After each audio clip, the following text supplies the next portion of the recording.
Thank you. Chairman Smith, Ranking Member Jacobs, and distinguished members of the Subcommittee on Africa, thank you for having me participate in today's hearing. It's an honor to be here, and I commend the subcommittee for focusing on this urgent and evolving challenge. And in particular, I want to thank both the chairman and the ranking member for your long history on this issue and for doing what you have done in recent months to shine a light on the drivers of this conflict. The views I express today are my own and should not be attributed to the Center for Strategic and International Studies, my employer, and I would like to request that the full text of my testimony be submitted for the record. Without objection, so ordered. Thank you. As the title of today's hearing lays bare, the ongoing crisis in Sudan is indeed dire and is worsening by the day. Now into its third year, we see in full relief the consequences of a distracted, disjointed, and anemic international response. We are faced with a conflict in which no corner of the country is safe for civilians, where battle lines now shift by the hour, where every single neighboring country is playing a role by both bearing the costs and reaping the rewards from this conflict, where civilians are sacrificial pawns in a game between generals and ambitious regional states, and where horrific humanitarian conditions now threaten the lives of more people than the fighting itself. 2 months ago, Sudan's army retook the presidential palace in central Khartoum, signaling what many of us hoped would be a turning point in this war by retaking control of the capital. But in a war marked by momentum shifts, these army gains have been no sooner eroded, and the very nature of this conflict transformed by the introduction of more advanced weaponry. Sudan is today an international arms bazaar, and the war itself has fully transformed into a battle for influence among a host of local and regional actors who seek economic, geopolitical, and strategic gain in the context of this war. This fight is existential for both sides, and we are seeing that both sides are prepared to do whatever it takes, ally themselves with whomever it takes, and purchase weapons from wherever they must in order to emerge victorious.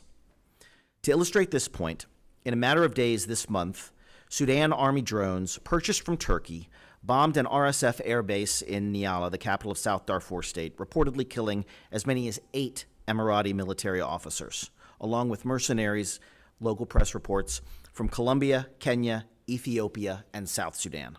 This is in addition to mercenaries that have been documented as fighting on the side of the RSF from Chad, Libya, Niger, Burkina Faso, and Mali. The following day, the RSF countered this attack some 1,200 miles away in Port Sudan, using their own long-distance and kamikaze drones. Drones from China transferred via the UAE through a field hospital covering as a military base in eastern Chad. This was a sophisticated aerial operation requiring planning, coordination, and targeting between forces based hundreds of miles apart on specific targets inside a crowded city. These are skills that we know the RSF does not alone possess, and demonstrates that this war is no longer a conventional ground campaign with predictable battle lines. As troubling as the conflict and its humanitarian consequences are inside the country, its suspension and ultimate resolution are unlikely to come from the belligerents themselves. The parties remain unwilling to engage each other directly, and for a host of reasons, there is currently no civilian leaders that have emerged with sufficient influence to govern a new transition. Instead, we must directly engage the regional parties who are supporting the two sides to advance their own political, economic, and strategic ambitions. There is no single country better placed to do this than the United States, and it isn't too late to add Sudan to our agenda.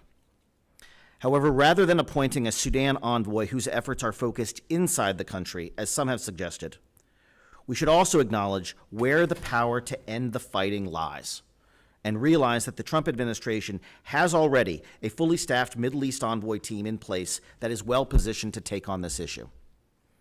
As a first priority, the Trump administration must engage its allies in the United Arab Emirates about de-escalating and suspending their support to the RSF. It strains credulity for the UAE to continue to deny any role in this conflict. But make no mistake, The UAE are not alone in fueling this fight, and while suspending their support is necessary, it is not a sufficient condition for ending the war. That's why the Trump team should initiate an honest conversation among all of our allies across the region about the risks and rewards they face in Sudan.